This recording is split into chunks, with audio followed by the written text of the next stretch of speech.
Benjamin Franklin, John Adams, and John Jay, as you can read in the treaty, were all esquires and were the signers of this treaty, and the original negotiators of the treaty. The representatives of the king was David Hartley, Esquire. Benjamin Franklin was the main negotiator for the terms of the treaty. He spent most of the war traveling between England and France. The use of Esquire declared his and the other British subjection and loyalty to the crown. In the first article of the treaty, most of the king's claims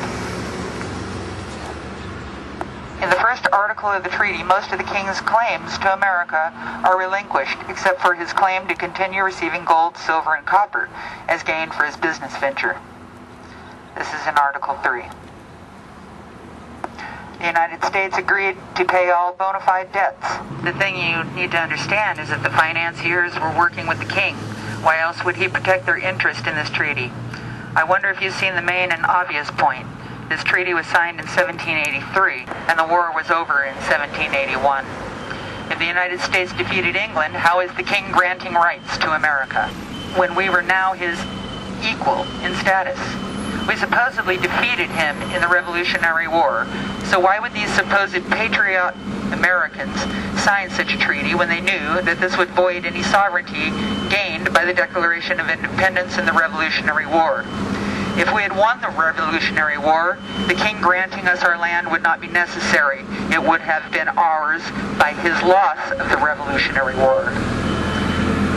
To not dictate the terms of a peace treaty in a position of strength after winning a war means the war was never won. Think of other wars we have won, such as when we defeated Japan. Did MacArthur allow Japan to dictate to him the terms for surrender? No way. All these men did is gain status and privilege granted by the king and ensure the subjection of future unaware generations. Worst of all, they sold out those that gave their lives and property for the chance to be free. When Cornwallis surrendered to Washington, he surrendered the battle, not the war. Read the article of capitulation signed by Cornwallis at Yorktown. Jonathan Williams recorded in his book Legions of Satan, 1781, that Cornwallis revealed to Washington during his surrender that a holy war will now begin on America, and when it is ended, America will be supposedly the citadel of freedom. Their millions will unknowingly be loyal subjects to the crown. In less than 200 years, the whole nation will be working for a divine world government.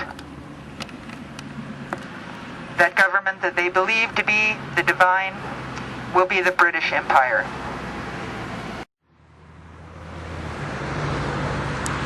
All the treaty did was remove the United States as a liability and obligation of the king. He no longer had to ship material and money to support his subjects and colonies.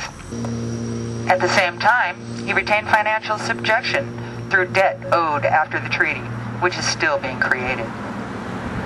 Today, millions of dollars a day, and in his heirs and successors are still reaping the benefit of the king's original venture.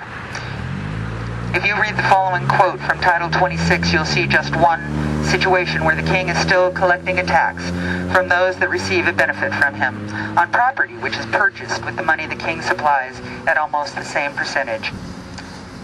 26 U.S. Code, Section 1491.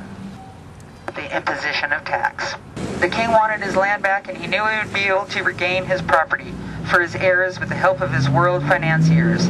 Here is a quote from the king speaking to Parliament after the Revolutionary War had concluded. 6 weeks after the capitulation of Yorktown, the King of Great Britain, in his speech to Parliament, November 27, 1781, declared that he should not answer the trust committed to the sovereign of a free people if he consented to sacrifice either to his own desire of peace or to their temporary ease and relief those essential rights and permanent interests upon the maintenance and preservation of which the future strength and security of the country must forever depend. The determined language of this speech, pointing to the continuance of the American War, was echoed back by a majority of both Lords and Commons. In a few days after December 12th, it was moved in the House of Commons that a resolution should be adopted declaring it to be their opinion that all further attempts to reduce the Americans to obedience by force would be ineffectual and injurious. What were the true interests of the king? The gold, silver, copper. The new war was to be fought without Americans being aware that a war was being waged. It was to be fought by subterfuge and key personnel being placed in key positions.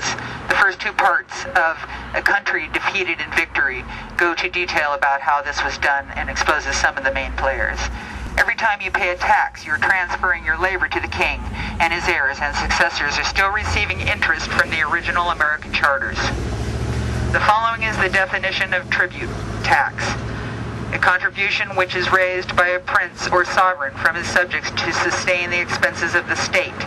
A sum of money paid by an inferior sovereign or state to a superior potentate to secure the friendship or protection of the latter. Black's Law, 4th edition, page 1677.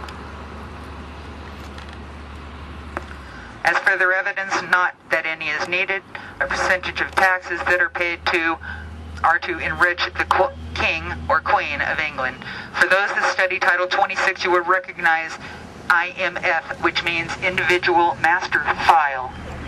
All taxpayers have one.